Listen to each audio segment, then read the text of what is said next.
मध्य प्रदेश में किसानों की उन्नति और विकास के लिए सरकार और प्रशासन तमाम दावे करते हैं, लेकिन भ्रष्टाचारी जमात किसानों के हक पर डाका डालने का, भ्रष्टाचार करने का कोई ना कोई तरीका निकाल ही लेती है।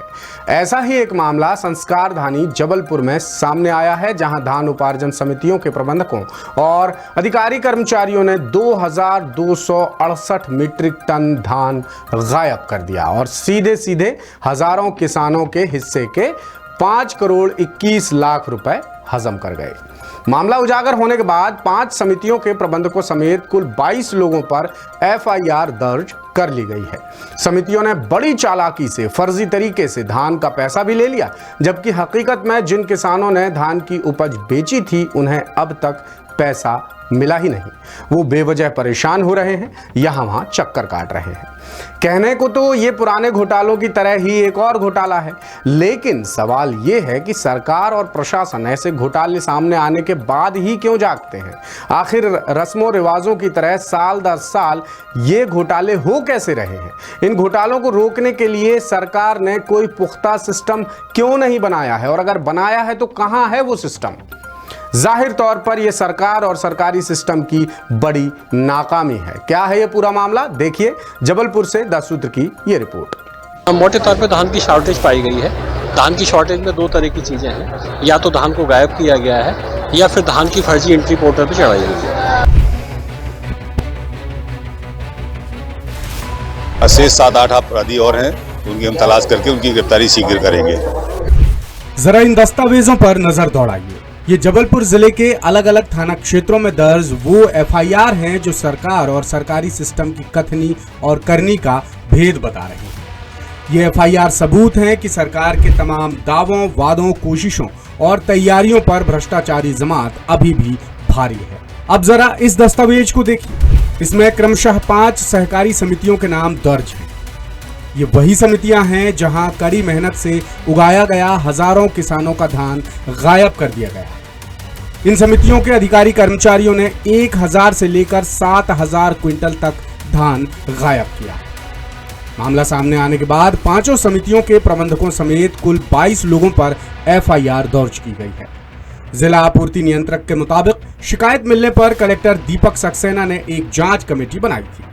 कमेटी की जांच में कुल 2268 मीट्रिक टन धान खरीदी में गड़बड़ी का खुलासा हुआ है।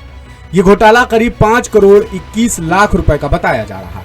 जांच में पता चला है कि इस खेल में वेयर हाउस संचालक से लेकर समिति प्रबंधक, खरीदी केंद्र प्रभारी और कंप्यूटर ऑपरेटर्स तक शामिल।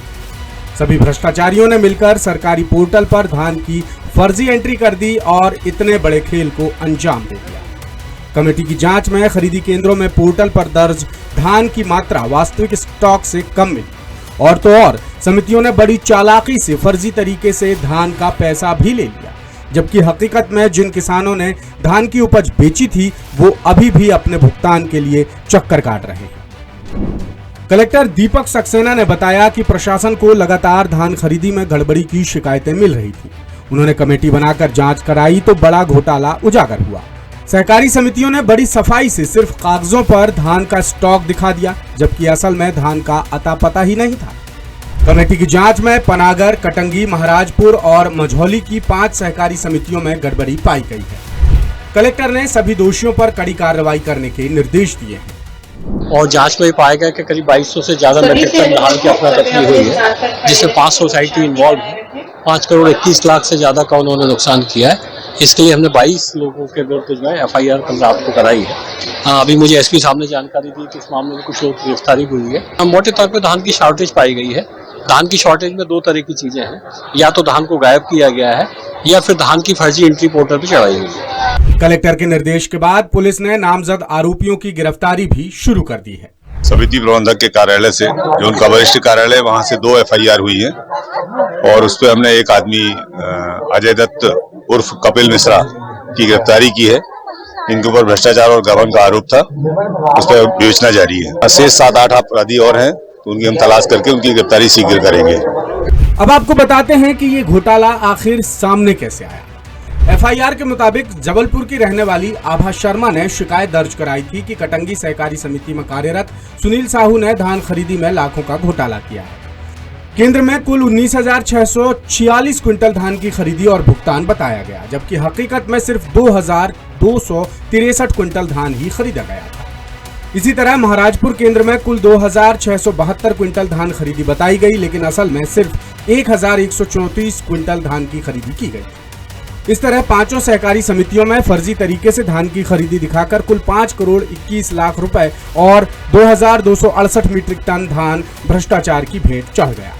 अब आपको पांचों समितियों में गायब धान की मात्रा और घोटाले की रकम बताते हैं। सेवा सहकारी समिति पनागर, कुल गायब धान 7,194.79 क्विंटल, घोटाला 1 करोड़ 65 लाख 48,037 रुपए का।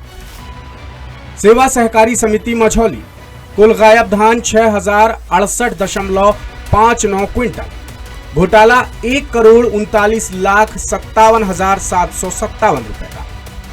सेवा सहकारी समिति मझौली खंड 2, कुल गायब धान 1,134.20 क्विंटल, घोटाला 26 लाख 8,660 रुपए का।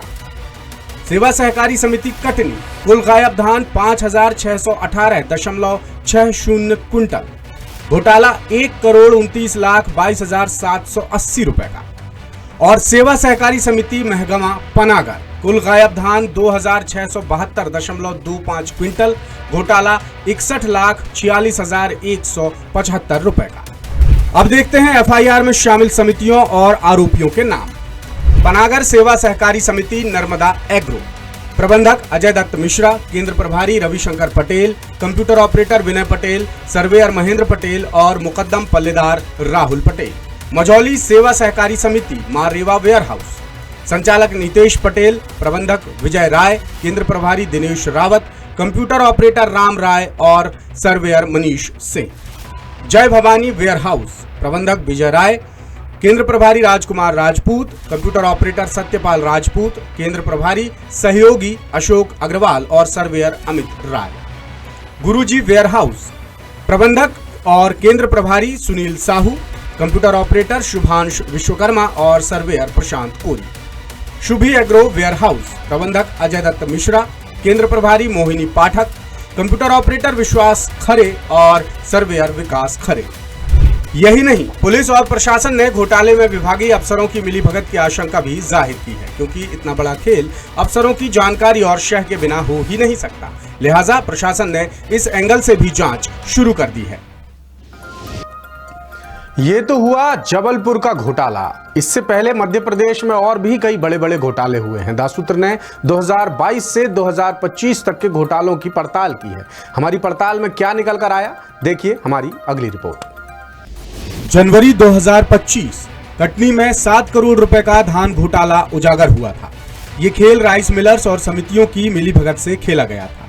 घोटाला सामने आने के बाद नागरिक आपूर्ति निगम ने 3 राइस मिलर्स के खिलाफ थाने में तहरीर दी थी, जिसके बाद माधवनगर थाने में 2 और कुठला थाने में 1 राइस मिलर के खिलाफ एफआईआर दर्ज की गई थी।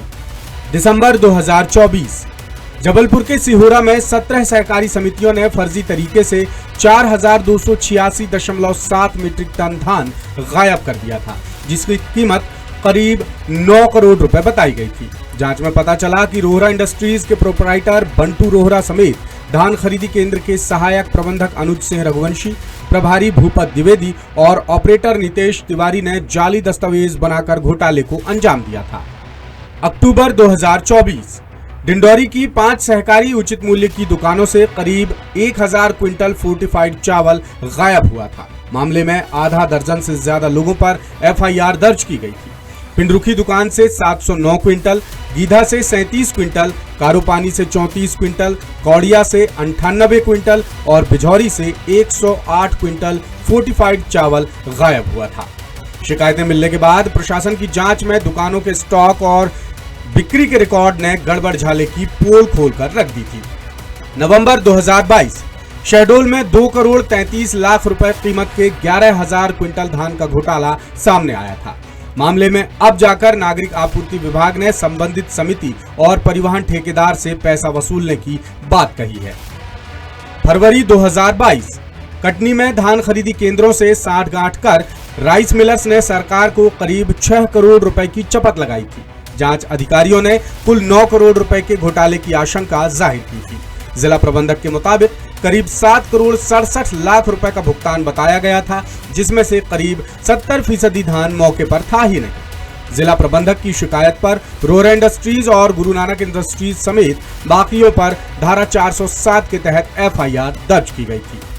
ये हाल ही में सामने आए कुछ चंद उदाहरण हैं। मध्य प्रदेश में ऐसे मामलों की फहरिस्त बड़ी लंबी है। घोटाला सामने आने के बाद जांचें होती हैं, एफआईआर दर्ज की जाती हैं, घोटाले की रकम समितियों और संबंधित आरोपियों से वसूलने की बातें भी खूब होती हैं, लेकिन भ्रष्टाचार नहीं रुकता और भ्रष्टाचारी सरकार को चूना लगाने के नए नए तरीके खोज ही लेते हैं। आखिर सरकार जीरो टॉलरेंस की बातों को असल में जमीन पर कब उतारेगी और आम जनता की गाढ़ी कमाई के पैसे लूटने वाले भ्रष्टाचारियों को ऐसी सजा कब देगी जो सदियों के लिए नजीर बन सके और इस सजा के बाद भ्रष्टाचारियों की रूह कांप उठे। लेटेस्ट, इन्वेस्टिगेटिव और इन डेप्थ खबरें देखने के लिए ज्वाइन कीजिए द सूत्र का व्हाट्सएप चैनल, सब्सक्राइब कीजिए यूट्यूब चैनल, लाइक कीजिए फेसबुक पेज और पढ़ते रहिए वेबसाइट www.dasudra.com।